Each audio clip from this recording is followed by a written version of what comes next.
Hi there. My name is Jacob Lippman, and today we're going to be talking about the use of color in cartoon animation and how to master it. I know it may sound difficult, but with the understanding of a couple basic scientific and psychological principles, it can be done.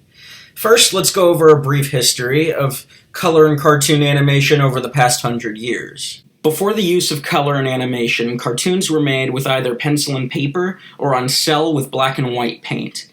In the 1930s, colored cel animation was finally introduced, with an influx of cartoons such as flowers and trees and fiddlesticks. Because of both the physical properties of acrylic paint and the quality of the cameras used to photograph the cels, colors in these cartoons were never extremely bright or saturated, though at times they appeared to be due to the artistic placement of certain colors. This is a skill we're going to be talking about a little later.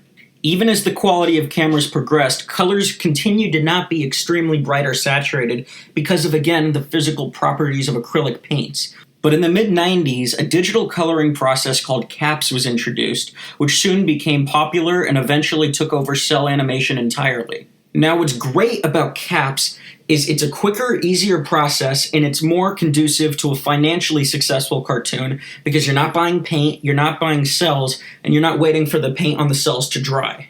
I personally think that cel animation looks richer and adds more character, but most people really can't tell the difference. All in all, CAPS was a win. However, in the late 2000s, animators started using overly bright, overly saturated colors in their cartoons. Now, the general consensus amongst fans is that this is basically when cartoon quality started declining. And I do believe that color plays a role in that, because the fact of the matter is simple. Overly bright colors are just difficult to look at.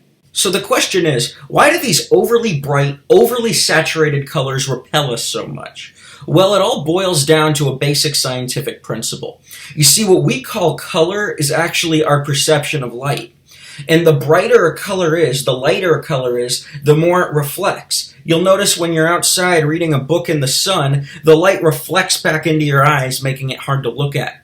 And on that same note, when you're outside in a sunny day wearing a black t-shirt, it absorbs all the heat, all the light, and it makes it difficult to wear.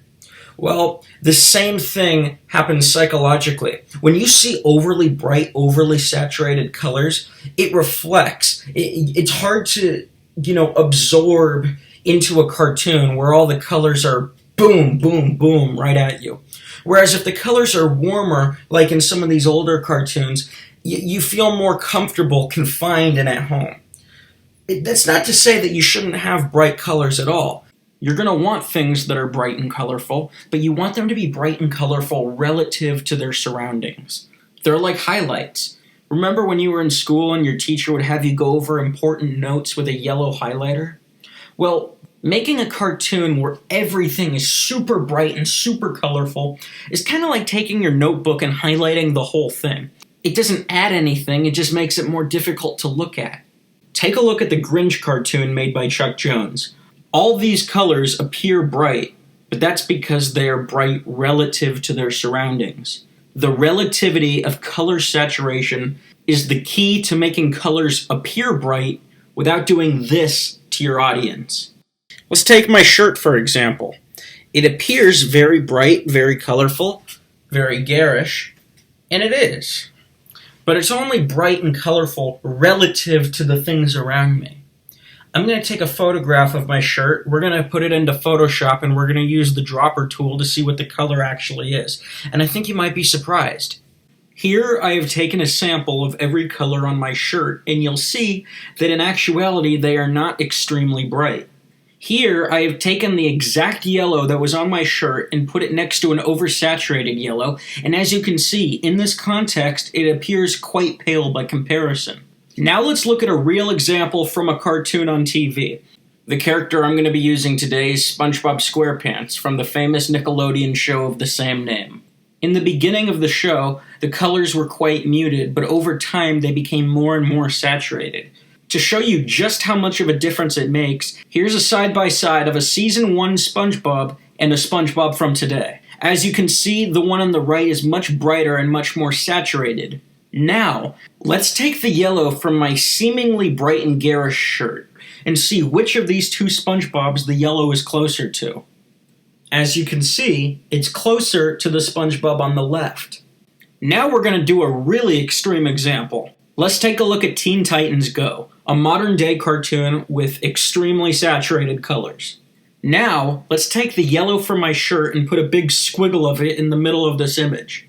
As you can see, not only is the yellow not bright or garish, but it's basically the palest thing in the image, perhaps even paler than the white. Now let's go back to the original photo of my shirt. And let me ask you something. Is the yellow on my shirt pale? It doesn't appear to be, because of the things surrounding it. But brightness and saturation are not the only thing to look out for when you're making a cartoon. Aside from saturation, another important thing to note is that typically your heroic characters will use primary colors as their main palette, whereas your villainous characters will use secondary colors. Take a look at any famous superhero. Red, blue, red, blue, red, blue. Then take a look at the villains, like the Green Goblin, the Joker, Ursula, Mojo Jojo. They've all got some combination of purple, green, and orange, which are our secondary colors. Now, of course, this isn't applicable to all characters of these types. Remember, you can color things any way you want. I mean, even the Joker swapped his purple and orange suit for a red and blue one. You're not by any means tied down to these rules, but they are good to know. Furthermore, you don't have to use that many colors to make a cartoon interesting. In fact, you don't have to use any colors. Let's rewind back to the 1930s. Many classics, such as Popeye, Betty Boop, and Oswald the Lucky Rabbit, were able to tell stories exactly the way they wanted to without the use of color. In fact, sometimes not using color is essential to telling a certain kind of story. Like, for example, a lot of detective movies like to use black and white. It gives it a darker feel. Similarly, when making a cartoon, sometimes you're going to want to use a very limited color palette to depict a certain kind of environment. A character sitting out in the middle of Antarctica might be colored with only shades of blue and white, while one stranded in the desert might only be colored with red and yellow.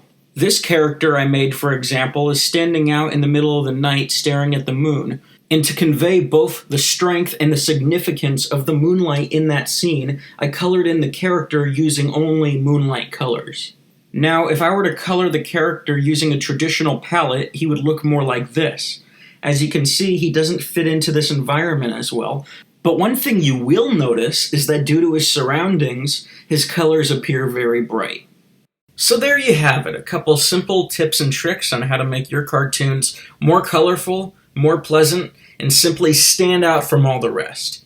If you liked this video and you want to see more, then join me here next time at Liptoons.